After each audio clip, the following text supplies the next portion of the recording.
And a word of knowledge to me isn't a voice. A word of knowledge to me is a thought. Okay, so like if I have a word of knowledge, like it's a thought that won't go away. Where I think something that just won't go away. And when I walk away from somebody and I still think the thought. See, what's happening now in my life is that let's say I'm on an airplane, okay? And let's say the airline attendant is there and they walk by me. And I think something in my heart. I would like to say it's with my heart, but like when we say think, it's with your head. But I would say that my heart and my head are flip-flops, so I think with my heart. Does that make sense? Okay. So I get this thought, so what I would do is I would say, hey, let me ask you a question. I wouldn't say, the Lord's told me. Okay, so I don't start out, even with prophecy, I don't say, thus saith the Lord.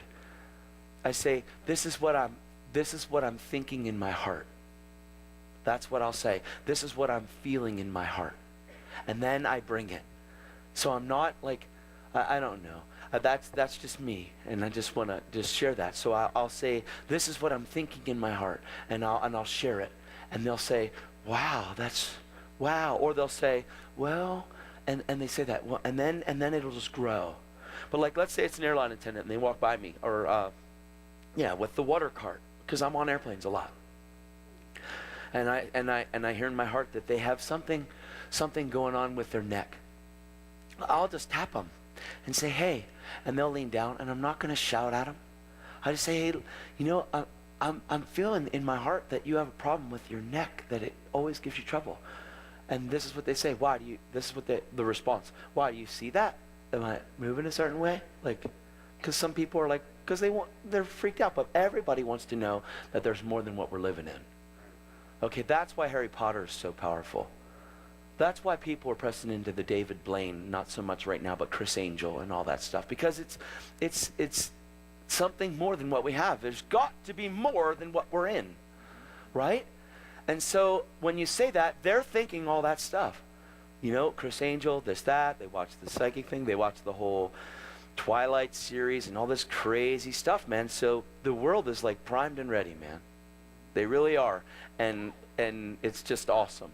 So when you share that, yeah, like, how would you see that? No, I just heard it in my heart. And they say, wow, that's crazy. And then they just kind of turn around. So there you have a plane ride that you're going to be on there, maybe for 40 minutes, or maybe for 50 minutes or 60 minutes or whatever, or an hour. So you've got time. So I used to think I got to go after that thing right now. Really, I just, and if I'm in a store, I call it a drive-by, because you have very limited time. You're with somebody, you're walking by them in the store, you get a word, you can't just like walk away and think that they're going to be here in an hour, And so I'll just pursue them, and I'll find out where they are, and I'll go up to them, and I'll talk to them, and I'll ask them. But if I'm on a plane and I got time, I'll let it settle a little. And then I'm just learning patience with this whole thing too. Just growing in patience. So I'm just trying to give you keys that will help you to be okay with this thing. All right. A lot of people are,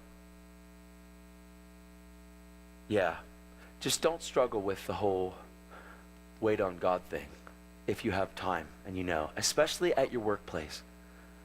Okay, because when you get word of knowledge or something at your workplace or at your college, when you guys, like at DBU, there's students that are on there, like if there's a student that you see every day, it's not something like that you got to go after them and get them in a headlock to tell them the word that you had.